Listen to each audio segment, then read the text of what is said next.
Without a doubt, one of the most terrifying animals of the prehistoric world was Thylacoleo, the mammal with the world's strongest jaws. These animals were about half the size of African lions, but they had jaws that may even have been stronger than those of the king of the jungle.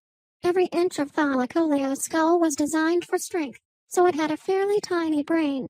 But giving up thinking was a small sacrifice to get that incredibly powerful bite inside their mouths. They had huge teeth that were fused together, making them work like big, long, thick cleavers that could hack into flesh. The creature's claws were just as bad. They had massive, curved claws that could retract like a cat's teeth. The Arsinoitherium would have been an intimidating animal to see face to face. It looked like a rhinoceros except that it had two massive horns jutting out of its nose. These horns were a good 1 meter, 3.3 feet, long and 0.3 meters, 1 foot, wide.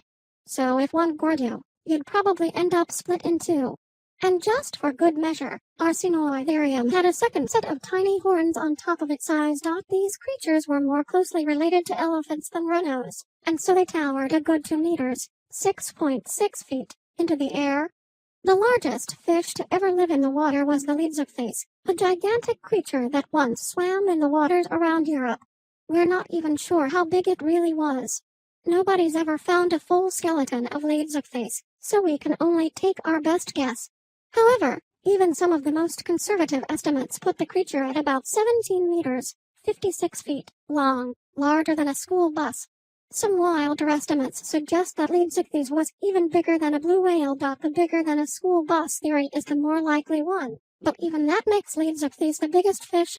Living right alongside those big angry geese was an animal that would have fit in perfectly with every mythological creature, the Hoplitymyrex, the five-horned deer. By all accounts, the Hoplitymyrex would have looked a lot like a modern deer. It would have been a bit bigger and have longer legs. Some even describe these creatures as giraffe-like. But all those subtle differences would have been easy to overlook next to its strange, jutting horns.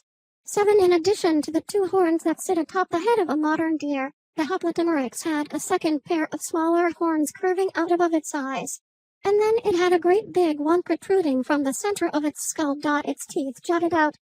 In ancient Italy, there was once a giant goose called the Garganornis balmani, and if you've ever been chased by a modern goose, you'll understand why this was a creature worth being afraid of. The Garganornis was a 23 kilogram, 50 pounds, beast with massive wings that it used to beat up other animals rather than to fly. Its wings were full of sharp, bony knobs that were specially designed to slap other animals in the face. Garganornis didn't necessarily go out looking for fights. It was a flightless. We're used to seeing round spiral shells today. It's the shape we've seen on mollusks and snails so often that it just seems like the only shape a shell could take.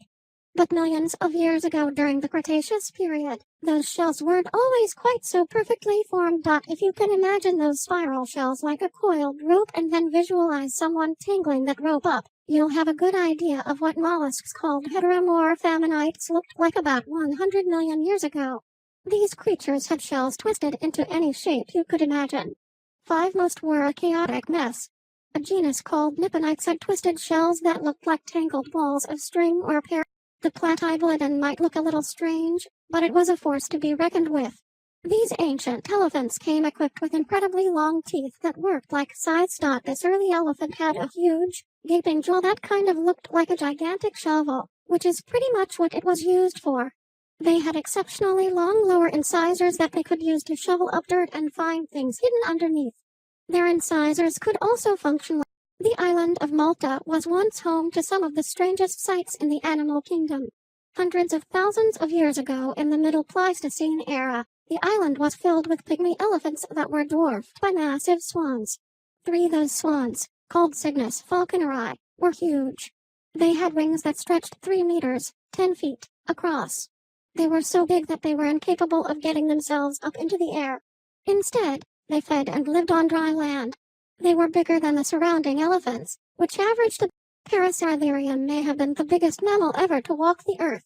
It was a gigantic rhinoceros that stretched 7.5 meters, 25 feet, across. Its shoulders towered 5.5 meters, 18 feet, above the ground, but its graining neck could bring the whole creature up to an incredible height of 8 meters, 26 feet. More imposing than its height, though, was its weight. The biggest ones would grow to 5 times the mass of a modern elephant. Parasaurolophus didn't have horns, but it was so big that it barely needed them. Inside its mouth was a set of teeth so huge that they've been compared to an elephant's tusks. Parasaurolophus also had a gigantic 12 million years ago, a species of sperm whales called Leviathan melvillei lived off the coast of Peru. They were about as big as the modern sperm whale, with some growing up to 18.5 meters, 60.7 feet, across. But there was one big difference. Leviathan melvillei had a huge mouth full of massive, tearing teeth. One of these gigantic whales preyed on other whales. Their mouths were something like those of modern killer whales except that they were 3 times bigger. Some of those sharp, crushing teeth in their jaws were 0.3 meters, 1 foot, long and 10 centimeters,